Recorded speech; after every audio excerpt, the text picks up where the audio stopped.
Right now, enterprise companies are quietly spending like an average of $7,500 a month per employee just to keep their AI systems running. Wow, yeah, per employee. That is a massive number. Right. I mean, that is the equivalent of leasing a high-end luxury sports car for every single worker. What are we actually buying with that? That's the million-dollar question. Literally. Welcome to your AIPOD weekly news summary for the week ending June 14th, 2026. Our mission today is unpacking the real cost, the security vulnerabilities, and some massive global market shifts happening in tech right now. Glad to be here for this deep dive. So honestly, I keep thinking about that luxury car analogy.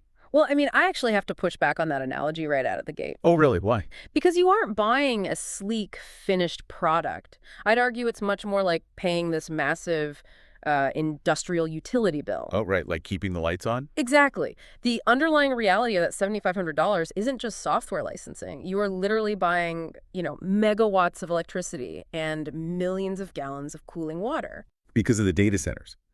To run these massive GPU workloads, facilities are drawing so much power. Yeah, they risk melting down without industrial-scale thermal management. It's wild. We are literally trading water and grid capacity for computing speed. We are. Yeah. Which makes this a very real physical infrastructure burden, not just a line item on a software budget. And, when you stretch infrastructure that thin to deploy AI super quickly, well, structural things start to crack. Yeah, which leads us directly to the security cracks. We saw this exact vulnerability play out recently, right? Google Cloud hack. Exactly. Their infrastructure was compromised through an AI exploit. How does that even happen? Well, we need to look at exactly how it functions. When you plug an AI model into your company's database, it's not just passively reading text anymore, it's actively pulling levers. Okay, so it has actual access. Right. If a hacker uses a malicious prompt to trick the AI, that AI can essentially hand over the keys to all your third-party APIs and automated workflows. Oh, wow. So the attack surface just totally explodes. Exactly. It's everywhere. Which honestly makes Apple's current strategy look incredibly deliberate. Oh, with the Siri delay. Yeah.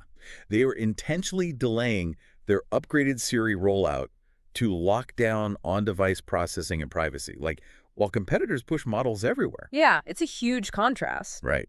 So in this massive AI race, is Apple's delay actually like a security feature, not a bug? It absolutely is. They are opting out of the rush so they don't skip rigorous security testing. They're choosing ecosystem reliability over sheer deployment speed. Yeah, avoiding the exact vulnerabilities that just hit the broader cloud space. Exactly. And, that concept of strategic patience is actually playing out in the financial markets too, specifically with foundational tech. Oh, you mean like the SpaceX situation? Right. Look at the immense hype around a potential SpaceX IPO. I mean, Starlink revenues are soaring. But Elon Musk is aggressively holding off on going public. Exactly. Well, it's the same underlying logic. Building foundational tech, whether it's launching satellite constellations or training trillion-parameter AI models, it just burns immense amounts of capital. Right, and the public markets don't always tolerate that kind of burn rate. Exactly. The second you go public, you are suddenly beholden to quarterly shareholder panic, staying private shields long-term innovation from short-term market pressures. But when we look at the macro market, those pressures are shifting globally regardless. Like a recent Bernstein analysis suggests this AI revolution might actually damage developed economies far more than emerging ones. Yeah, think about it like this. In the West, AI is like a bulldozer moving into a fully built city. Okay, so it has to knock things down first. Exactly. Yeah. Specifically routine, white-collar cognitive jobs. It knocks those down to make room. But in emerging markets like India, AI is a crane building on empty lots. Pure infrastructure acceleration. You got it. Which, brings this right to your doorstep. If you are a knowledge worker in a developed market, your current workflow is exactly what that bulldozer is aiming at. Yeah, you aren't just competing with AI. Right. You're competing with a 22-year-old startup in India using AI to do your department's work for pennies. And India is perfectly positioned here. They have the digital infrastructure and a massive young talent pool, but without the heavy anchor of legacy white-collar obsolescence holding them back. Wow. Yeah, market analysts are even predicting India's AI-focused index could eventually outperform the big tech incumbents. And we are already seeing the immediate monetization of this. Look at Equal AI. The Indian startup. Yeah, they just raised $30 million.